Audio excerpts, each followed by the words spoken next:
and we're gonna hit it with MRG versus London United, the team that ended in first place during the regular split, but now they're completely different. Whole new roster of 5. It's definitely a Okay, I was like, but did I say anything wrong? He's taking his sweet time. No, you was correct. Okay. No, whole new roster of 5. It's definitely a very interesting take. Mm. What I can say is that I expect to see some space sliding from the bottom lane. You don't know about Latch, it's fine. You'll get to know about Latch throughout the split. Okay. Is that anything I should be concerned or hopeful? His ability to A-click is definitely far stronger than many AD carries on average. His ability to get to the point where he can A-click with those comp games, from my experience, seems to be a little bit troubling. But his ability to do it, pretty bloody good. So yeah, I think Munster in general, a much different looking team.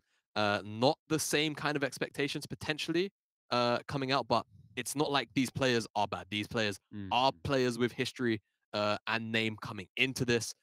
Latches effectively coming from, I'm not sure where he went during the rest of the reg split, but he was coming off the back of an LCL split over in the that region. So he's the kind of person that will, take the reins and be very happy to try and carry. Over on the London United side, though, of course, a couple of names you may know if you've been around the UK scene for a while. Hankat, the old Demise jungler. I can't remember where else he played beyond that inside of the scene.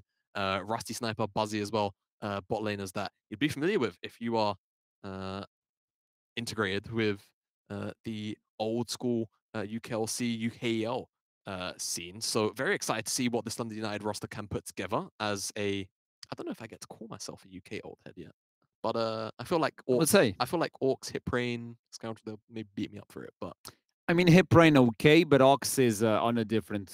Yeah. He moved on. Moving back towards the draft. He betrayed us.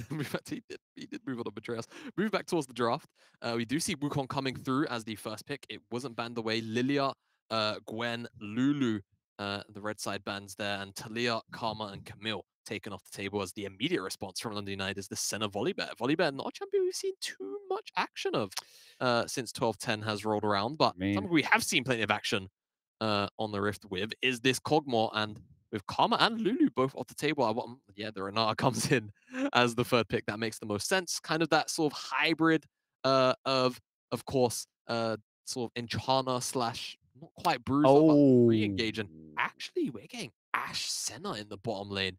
This is a very interesting bottom lane. I think Ashe in general heavily overrated as not just an AD carry, but as a champion in general. I think the kind of utility that you can get out of her is very, very powerful.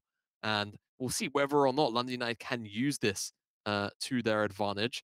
Curious to see whether it's going to be sort of, I assume it's going to be fasting Senna with Ashe farming.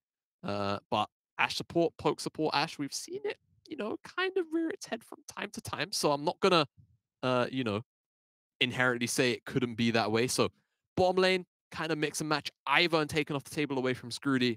Just don't want to have the additional sort of Enchanter stacked on top of the Kog'Maw for now because they have the Lulu and the Karma taken off the table, and Akali's going to be taken away from Sarge. We did see Ashe yesterday on the hands of Michigo. He kind of went hungry because he went with lethal tempo, and no gold came in from kills. So he had a little bit of he hit a rough patch, I would say.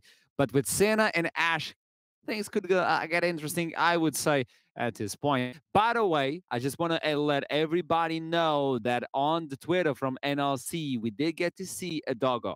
We did get to see a doggo from someone that really enjoys Lulu and is always spamming the social of NLC with Lulu. It's your patch, finally. Be happy about it, I guess. Moving on to the bans, it is Setafin alongside with Ivern, and to finish it off, it is Victor with Akali. So they're going for the Yorn for the top side. They have the volley bet as well. Engagement is there alongside with the Ashe. They have a lot of follow-up. They have a lot of slow. I would like to see what is going to happen for the mid lane. But if you pick the Yorn, Aatrox is looking good on the top side. Yeah, double melee on the top side. Volibear, Ornn, you're going to be having a pretty good time. You shouldn't really be struggling too hard in the 2v1 even. Once you sort of hit that level 6 mark, you have access to the World Ender. So that's going to be a fast lock in for Skewer. And now it's all down to Harbo and what exactly he wants to get locked in. You could go for something that's a little more stable in the mid lane like the Azir, or you could go for something a little more explosive, a little more enably, a little more skirmishy like this Silas, which honestly I wouldn't mind here. You have a full skirmish, bruiser heavy top side, which is going to be able to, potentially accelerate the games for themselves and hopefully try and move that down either towards the bottom side, or if they play towards the top side, ensure that latch on this Cogmore isn't being starved for resources and they effectively use this very strong top side early game drafted skirmish team to ensure that he can get to the later stage. And it seems like Ari is probably going to be the response. But curiously enough, we used to see Salas a is fair a amount counter. of yeah, Silas is sort of like a soft counter into Ari. So Sarge very confident he feels they feel in this matchup to ensure that, I'll be able to play safe, be able to use the charm in the later stages of the game to help set up catches for my team. I'll have to say, if you look into Silas and the other ultimates, you have the Volibear, you have the Ornn, you have the Ari, the Ashe as well. 4 ultimates you can use to engage, to follow. That is a lot of power towards the Silas when you have a Wukong and Aatrox to be beefy in the front line, following you as well with that mobility. So on the side of London, they really need to be careful. They really need to use the slow they have to play from front to back, but I don't know if that's going to happen. They do have a lot of engage, and we're going to engage for the Summoner's Rift as well after this Champion Select. Both teams are ready to go. London United, I would like to remind everyone that this is a team who hits some sort of a rough patch as well in the spring split. MRG, I'm sorry, I'm not native, but yeah, MRG is a team that went at the top of the regular split, but now with a new team, we need to see how these 5 players are going to play inside of the Summer's Rift. It's really cool to talk about the players and the org as well, but with the 5 new comp, it's going to be a little bit different. Yeah, it's gonna be significantly Yeah. different. I mean, Munster, the expectations, the aspirations for the organization, the team have always been very high. And I think bringing in names like Skua, like Latch, like basically the whole roster really, you are trying to still aim for that top half. It's just about whether or not, they can push and go the full distance. I beg your pardon, which in Division 2, I think typically it kind of tends to be a league from, history. I'm not too sure about speaking on things such as, for example, the old Telia League system. But in the UKLC, it was always sort of 1 or 2 teams that were always the strongest, and the rest of the pack was absolutely boxing it out for favor towards the top end of the split. And I mean, to be honest with you, it was kind of like that in Division 2 last split, and I'm hoping we get to see a little bit more. London United, one of those teams that was very close to being in that mix. It felt like a bit of a story of untapped potential once we finally got the final roster of London United, right? They started off with KZ in the bottom lane with Divinus. That as a duo just wasn't quite working out. They eventually brought in a different AD carry, and once they additionally brought in, I believe it was Videl and another mid laner on top of that, they looked like a much higher functioning team, which unfortunately couldn't quite make it over into the playoffs berth. With that, we get to this position where we have a full new lineup from London United, which probably at the very least expect is aiming at that top 6 by looking for playoffs. Also, that we do have an Ashe that is going for the Comet, so it's going to be the Pokash. Yep. So maybe it's going to be a little bit better. Yeah, a little bit better than yesterday. I mean, I feel like if you were tuning in to Division 2 and you saw the Veneer M&M game where Mishku was piloting the Ashe, Veneer were just playing a really, really strong mid 2v2 jungle. Felt like, and not only that, I feel like Kriox is pathing a little bit stronger than Softs in that game, and enabled Kriox to go down towards the bottom side and immediately stomp on the bottom lane. It was supposed to be a very poke-heavy lane.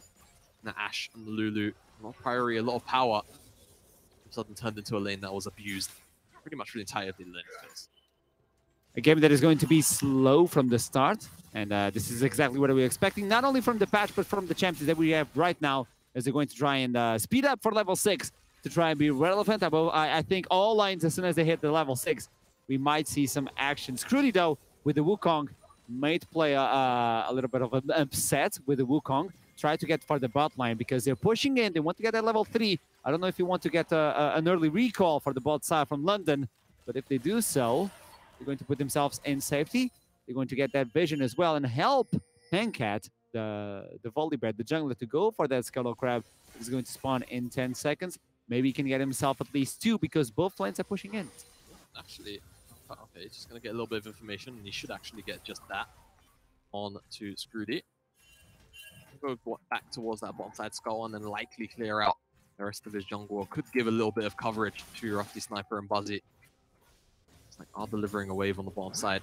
Skewer on the top side will also be delivering a wave of his own, but the jungle on this side looks like he's actually going to go and just pick up the Skull Crab for himself. At the very least, set up for Scrooty if he decides to take the long walk up there. So, for now, nothing to write home about. Could see Scrooty try and sneak in on this bomb side. This is a stacking wave, but remember we saw a stacked wave get crashed in the early game, last game. They went for a tower dive and it didn't quite work out, and I feel like without Harbo being able to move down just yet, this dive that'll be a little bit too difficult to pull off. And Scrooty is investing a lot of time in order to succeed on something on the bot side. I don't know if he has that window. He gets a sweeper, so he knows there's no vision, but it's an Ashe. He just can send the Hawk, try to spot on that little line. So all that time, he wasted experience because he was not getting any from the lane as well. He was just there to protect MRG to get the push on the bot side. They don't want to get the freeze in. They want to go back as well because the Kog'Maw started with the long swords. He wants to go back and buy something to start it off. I believe London are also looking for the same window on the bot side, even though Super Big Fun is going to get smashed on the top side. But he's comfortable. He might even go for the kill, but the Conqueror procs in. So I don't think that's the window you want to go in to try and fight Skewer. You know, I've got to say, hit me. Yeah. Great name, Super Big Fun. Yeah, I would say so. You know, I never really thought about it much. Rusty Sniper is also a good one for the AD carry. Fantastic. Yeah, I agree, Rusty Sniper. Any other nickname that you want to talk about? Oh, no, that was it. Okay. Just those two. I mean, I think Jamad is kind of cool, but thank you. You can bring the Kane in the middle of the name, you know? No, I don't think it. Why not? It quite works out. I'm thinking about changing to Pentiarom. Pentiarom. Asherom and Pentium at the same. So where would you fit Kane into Jamada? Seems as we've derailed the conversation for a second. I'm down for this. Kane Mother? Kane Mother? Yeah, which is in Portuguese. You said that with too much of a Portuguese lick for that to not be Portuguese. In Portugal, it means burn. Burn? Yeah, Queimada. Oh, that's kind of a cool name. I'm just letting you know, man. I got you. Oh, okay. All right. You know what? Never mind. I take it back. I might have to. Let's see what happens in the future, guys. I mean, it's a toss-up, right? Because obviously Jamada, bit of caster lore. Probably not interested. Jamada, Japanese word for nuisance. Oh, really? Yes. I learned. There you go. But Keimada. Interesting. But back to the game. Yes. Items coming in, though. You know, first bases and such coming in. Could have a bit of a scuffle. Scrooty not able to get in, and actually he's probably going to have to flash out. Oh, Charm just on his back, but he says no thank you. Moves on as Sarge wants to get that one. Level 6 was available as well. Just like on top side, Super Big Fun is not having fun on this top lane. He does have TP available. If he wants to go back, buy something, regain HP as well. Even though it's an Ornn, I know he can buy online, but he needs that HP to come back into fully if he wants to fight on the Aatrox. He's going to get himself the Bami Cinder. He's good to go. Look at the bot side, though. You have Buzzy going back into the lane, but Volley Bear, Hunkat is approaching. Yeah, Hunkat is approaching, and they will see him on vision. We see the bot side. There's the camera. We need to look into the bot side. There's the flash being parsed off. We're going for the top. We're going for the bomb. We're going for the root as well. And Bucky is kind of low. He's burning. He's not going to get the bailout. The B comes in as the first blood is being spilled on the bot side. Yeah, and I mean, just a bit of an overextension from Latch and Pecky there. Hunkat comes in, capitalizes. Kill goes over to Rusty Sniper. And actually, I think the name's probably going to be very apt. Not in general, just as an AD carry, but with the tier and the Caulfield's Warhammer. Okay, I was confused, yeah. Expect to see kind of a lethality variant at the very least, or some kind of non-traditional AD build is my expectation with the Comet as well. Just looking for those cross-map arrows, looking to be a nuisance with all the zoning control that the volleys can bring. And I'm seeing way too many people talking about this Aatrox right now on the top side. The way they're saying that they feel so comfortable against almost any matchup at all that you can bring on the top side, at least the meta top side right now. And we're looking that happen. But on the previous game, we also saw a Cyan demolish the Malphite. But in the late game, it turned around. So Ornn is a late game champion. Yeah, Ornn definitely does scale very well into the later stages. I think Aatrox, depending on the game, honestly can as well. But I think looking at Ahri, looking at Ashe, Senna, bottom side of the map, it's going to be potentially kind of difficult to navigate. But if you can get on top of them, you want to use the Below's Breath, not the charge, as you're going to get pulled in that W. And the free Q from the Darkened Blade of Skewer is going to connect again on the back of Super Big Fun. And again, fun on this game must be really low, but he's looking into the future. He's looking for the late game. Every single time he gets a Darkened Blade on his back, he's like, late game, late game. Think about the late game. Think about the Ornn. I can transform myself. I can upgrade all those items, and I can get all those resists into the late game. And late game is the key word right now for this new patch. Meanwhile, only one kill, though. We're kind of shy in this game in terms of aggression. Yeah, and you know, actually, late game really is kind of just the key word, it seems like. You know, it's, especially on big patches like these, you tend to need a fairly big sample size. I think, especially once we start to see, you know, the major regions kick back up again and such, then we'll get a pretty good idea as Skewer isn't a 1v1. Both almost are going to be exchanged. Could look for it. Yeah, force the flash. A little bit of a mind game there. Super Big Fun. Really not having the best of time in this matchup.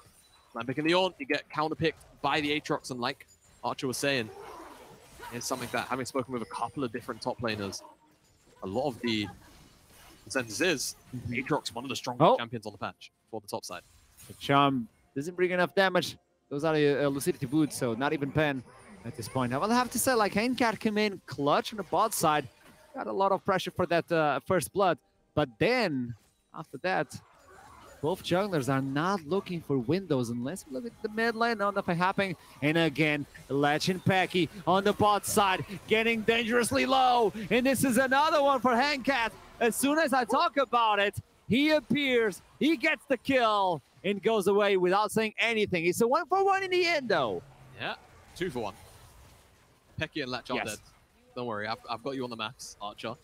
I can't quite see the screen, though. It's all right, but they do at least trade out, and the kill goes over to Latch, who is building Blade of the Ruined King like you asked for in the previous game. I'm happy. A little bit happier. Percentage makes the dream come true. Yeah, and I mean, I think in general as well, you have to remember with, you know, champions having more HP, I'm sure they would have adjusted it on the very long list of things that they did adjust, but Bork going to be a little more powerful with everybody having all of the additional HP. 11 minutes in, and we already know the second dragon is going to be the Inferno. Let's see what Soul is going to surprise us on this one of the first day of Division 2 here at the Northern League of Legends Championship. We have a lot of surprises built in for you guys. By the way, remind yourselves that this split, we have relegations from Division 1 for Division 2. Yeah. It's something that you have to really consider, honestly. The fact that if you do make that top 2 come the end of the split, you could make it into Division 1, and I think it's really going to be an aspiration for quite a few of these teams to perform, you know, even a lot harder than they did in Spring Split, especially looking up into the bottom half of Division 1. I think a lot of the Division 1 teams on the bottom half can show some very weak tendencies, but at the same time, I mean, hell, we saw Nariki, who I believe finished 9th, or it could have been 8th. I'm not too sure. It was either 8th or 9th. Either way, put on an absolute barnstormer against Bifrost. So sometimes these teams can pull out these crazy big performances, but nonetheless, looking up towards sort of 7th or expected 8th, 9th, 10th play teams in Division 1. You're a Division 2 team looking to go into promotion relegation. You're rubbing your hands together.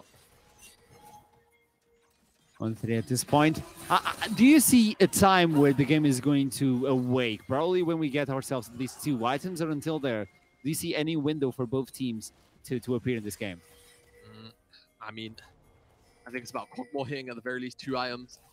Rusty Sniper, pending on the item build. I'm actually not too sure what the Ash will be going for in this build path, because there are quite a few different variations of the Manamune build paths, specifically from Ash as well.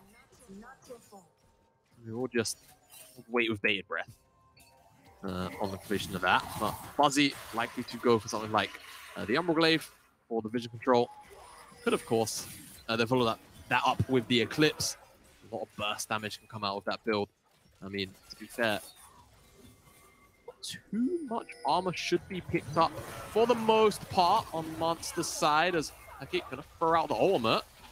It was a nice bait, but look, the burst that comes in from Rusty Sniper. He's forced to fight this one. Scrooty goes into the backline. He takes one, but loses one in the process. Meanwhile, Harbo is rotating to the bot side. Scrooty is trying to gain some sort of time, but Artie is rotating as well. Sarge coming in this, they have to declare, they have to shake hands and move on from this one.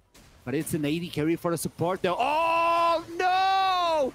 Scrooty alone in the bush, and the monkey is not going anywhere. Again, the charge 1-for-1. Harbo steals away the rush, but he cannot follow it up.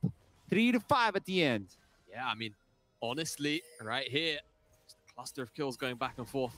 It's London United end up with more of those kills though. Latch unable to get involved because he was the people that ended up dying first in the exchanges. Do have a pause on our hands. First pause of Division 2. Surprised it didn't come in game 1, to be honest with you. That's a good way to put it. Yeah, it you know, feels like it's... Okay, looking into the game, Jamada, though, we have an Aatrox skewered now with 144 That's a loss, yes. minions at 14 minutes in. Orin falling a little bit behind, but just as we talked about it, he gains those resistances in the late game. So he's going to be fine, I would say. The problem is, Ash, is she farming enough to be relevant with the build she's going for the bulk alongside with the Senna? Or do you think Aatrox will run the mock? I mean, it's tough to say. I think there comes a point where Aatrox kind of becomes unkillable, and even with, you know, all of the sort of CC you can throw at him, all he has to do is land a couple of abilities. If there's no anti-heal there, he's going to be healing an absolute storm. And, you know, we speak about Aatrox not having the revive these days. What's that champion in the bottom left-hand side of the screen on Munster's side that you see? Isn't that Renata? Oh, yeah. What does Renata do to champions again? Confuses them? Well, aside from confusing them, what else does she do to her allies? She bails them out, shields them out. Aatrox could have his revive back in this very game. Oh, no! If we're fortunate enough to see the interaction. We will see, but Skua has been... The old Aatrox, oh no. Oh, the old Aatrox, yeah, but honestly, Skua has been manhandling Super Big Fun in this lane so far. 50 CS up. Perfect CSing. Fulfilled on the way to, you would imagine, what would be a death stance. Second item. And Latch is also at his ball. A lot of first item completions already come in for both sides as Latch. Blade is there. You cannot find that one, but Latch is so low. He just needs to sustain himself. Not even close. He goes through a ward. Look at the hunt. Here comes the bear. The flash is not available. He smashes the skies and comes crashing down for a shutdown for Rusty Sniper. The problem is, can Buzzy go away? Meanwhile, he's going to get sharp, but Harbo, alongside with the hostile takeover, is going to mimic the enemy and use an handcat ward as the chain just scratches the back of the bear, but doesn't quite connect. God, Harbo's so close there to making that chain connect onto Hankar, and that could have been another kill very easily with a Kingslayer onto the volley bear. Another exchange of kills. Latch picks up that kills Rusty Sniper. Pecky in trouble here. There's no way he's going to get away from this one.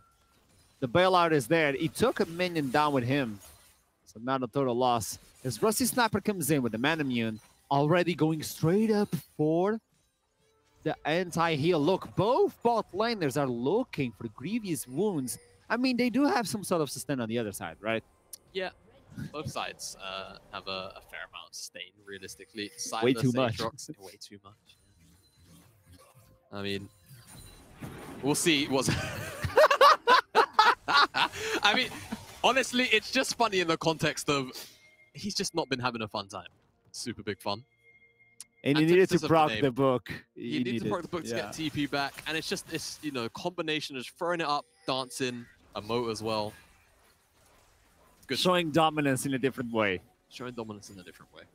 Mountain is coming in, and that's the soul for this game. And if it's a soul in favor of London, that would be a lot of tankiness coming in for those targets. But if you can provide a mountain shield and resist for the Aatrox, for the Wukong, I don't know.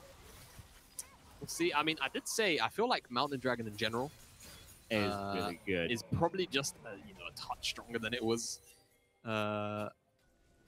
in the previous split. We'll see whether or not we get to a soul situation, which, I mean, seems to not consistently happen, but we keep on getting very, very close on this patch just because the games are going so long. Getting that soul. We actually saw 2 Elders yesterday. That is how long games will take from now on. So even though they're running towards the Baron, it doesn't matter because they got themselves on the other side. MRG, a Mountain Drake. They got the second one stacking up. 4 minutes and 50 seconds. Let's see what happens in terms of vision and how they can control this objective. I believe they're looking for objectives at this point.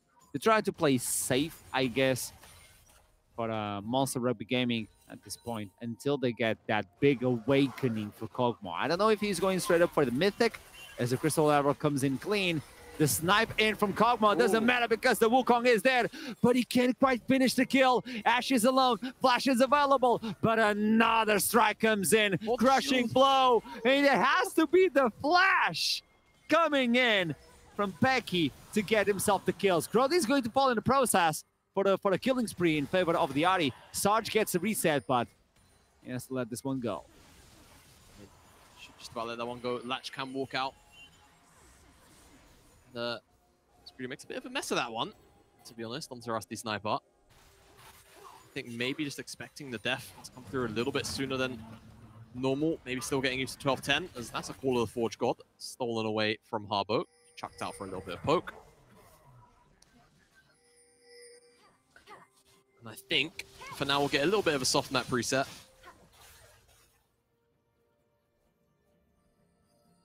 Looking to see if in terms of items, anything has to be popped off. There we go. Kog'Maw is just ignoring the Mythic for now. And this is something that we've seen lately for the Kog'Maws. They really want those items like the passives of the items of the Blade, of the Ginzo, or even the Hurricane. It's more important for them to get that, no? Yeah, I think Kog'Maw in general just synergizes better with items that aren't as Mythic. I mean, it's why we saw yesterday, in what game was it? Where there was the Kog'Maw that went Shilbo like 5th item. I want to say it was because my mind is going to Kevo, and I feel like it was Kevo. It was Vanir, yeah. Yeah, okay, then it was Kevo. 4th or 5th item. And there are other items that ramp up Kog'Maw's damage more than the Mythic in this case. And that's why you tend to see it so much. Bork into Gwinsu's. But I mean, we even saw Titanic Hydra yesterday. Could even see other things in its place too.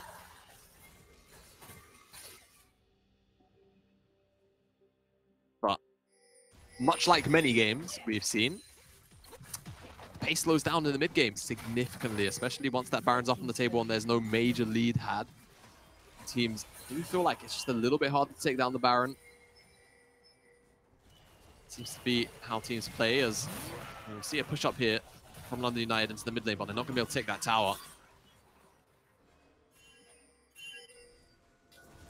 Not much they can do right now. And trying to look into the vision they have, it's kind of hard, by the way, guys. But I'm trying to look into the vision they have, and there's not a lot of vision. It has to be Munster Rugby Gaming taking full control of the enemy jungler so far. Meanwhile, London don't have any foot inside of the enemy, so whenever they want to move, you have to think about it thoroughly. This is also a hard team, because you have the Kog'Maw, you have the Silas, even the Wukong, they can follow it up and they can insta-burst you down. Can definitely happen. I mean, to be honest with you, Skewer's really strong. 2 items already. Second item also came in for the Silas, has the Zhonya's. A little bit of extra added survivability for Harbo. honestly, on the other side for Sarge, Everfrost. Plus the Shadow Flame. A lot of damage can come out. I feel like Nymera's watching the broadcast. He's going to be a little bit upset. There's no Ludens. But a lot of damage can still be had. A lot of lockdown, I think, crucially, for Latch. If you can get in the face of Latch just very briefly, Everfrost into a Charm, into a back away, it could really do a world of change for London United.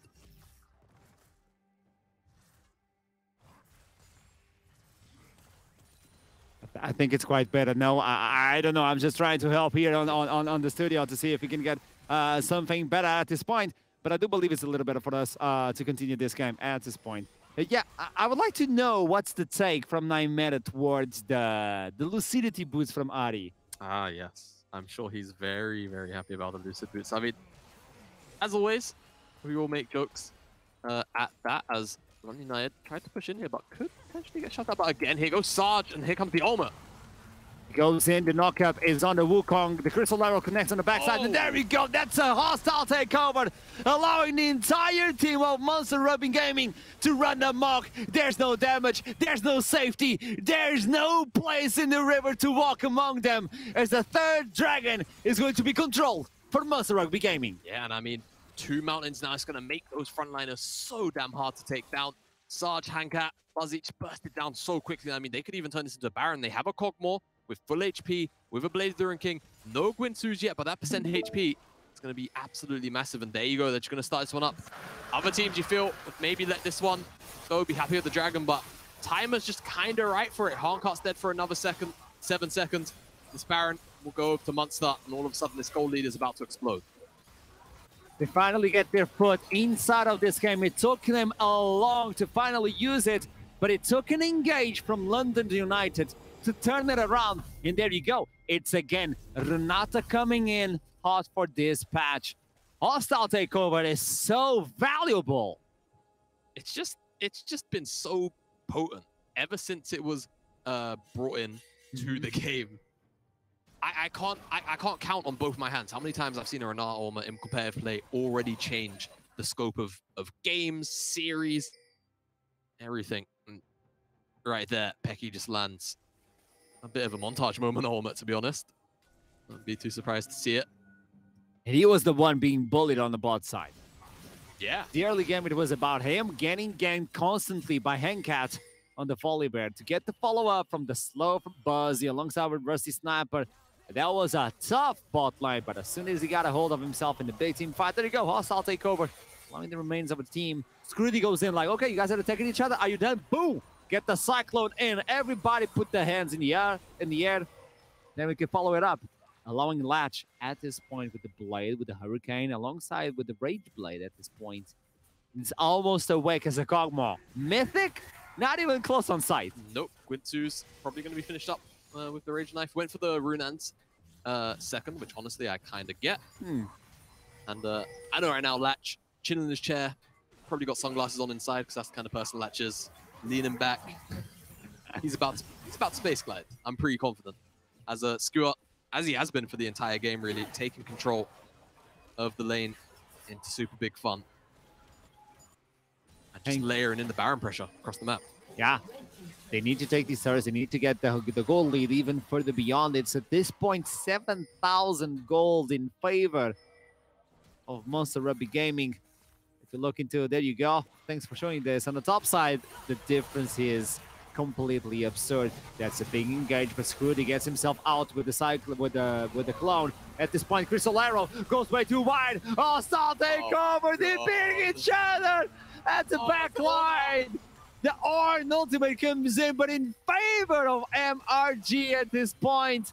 Can you have anything in this game in favor of London? Seems like the answer is going to be no. London United aren't going to have anything. They go their way. Munster going to turn their attention to the top side tier 2, as well as the mid lane tier 3. Get this base cracked wide open. Those cannon minions. A target could just about do it, but it seems like London United's base will hold on. See another day for now. Fair enough, Baron, to be honest. I think Munster are going to be happy with what they got here. Towers, a couple of kills, walk out, spend that gold. Look at those iron completions come in. Cosmic Overdrive, Gwintsu's finished up. Last Whisper is available for upgrade for Skewer, which I imagine probably is fairly close to finishing up to a Sereldas. We'll see as he makes his way back to base. But, I mean, again, it's just another monster ultimate from Pecky underneath the tower. It just makes it so hard for London United to ever respond. They want to secure themselves the second dragon, but they need to get that vision. No ward is being planted on the enemy jungle. Okay. It's kind of lonely. Oh, Get they the know. control. They go for the Wukong, but he might be able to get away yet again. They use everything on the cloud. And here comes Aatrox. Here comes everybody. And even though it's not the hostile takeover, it's the hostile enemies going in. As instantly comes in a double kill as Buzzy just gets demolished by the Darkened Blade. Skewer just wants to go in. He built himself that lead on the top side, and he's willing to use it. He's not going to stop. Scrody again. He was the one being engaged, and now he's the one engaging. The spell turns on the caster. In Munster Rugby Gaming, even though it's a new team, a new breath of life, it is a scary one to behold. Definitely a scary one to behold, and people here to see Latch Space Glide. He's about to try and do it to them on the fountain as Munster will take down the Nexus and pick up their first win of the split. Definitely a very dominating performance. All in all, I think particularly Skewer had a lot of success in that matchup. Got the counter pick for himself, Harbo as well. Kind of given the self counter pick in the mid lane, and I think both solo laners doing a fantastic job of it for themselves. And even, you know, credit to Pecky in particular, I think you have to give a lot of credit to this game. Yeah, not only because you did an amazing job in team fights, but also because you took a beating during the laning phase. It is not easy to take a beating and then be so relevant inside of a game. You have to keep your head cool, and that's exactly what he did. And every single time London wanted to engage, they went on Wukong. You can press W. You can press W if you don't burst him down immediately. What's he going to do? He's going to press W. Yeah, it's just one of those things. I think that this London United composition, in theory, should be fairly easy to execute, but it's not like a traditional team fight comp per se, right? I think especially when Ashe goes into this kind of weird lethality build. I'm actually not too sure what she ended up going for. Duskblade, Manamune. Yeah, moving on. I just really feel like all in all, it was really going to be hard to find consistent damage, right? You have two full tanks on the top side. You have Ari in the mid lane, who's looking for poke and burst, and you have a bottom lane, which can provide poke and burst as well, but they never really played into it on targets that they could find, right? They never looked for Pecky consistently in the mid game. They never really utilized the tools, I feel like. And Aatrox was... and yeah, Aatrox was just, It's really hard to deal with this. Team London fall behind on the first game of the first week. They won, but this doesn't mean anything. We're just starting. We're going to start and move on into the interview. So with that in mind, we'll take a quick break, and I'll see you soon enough.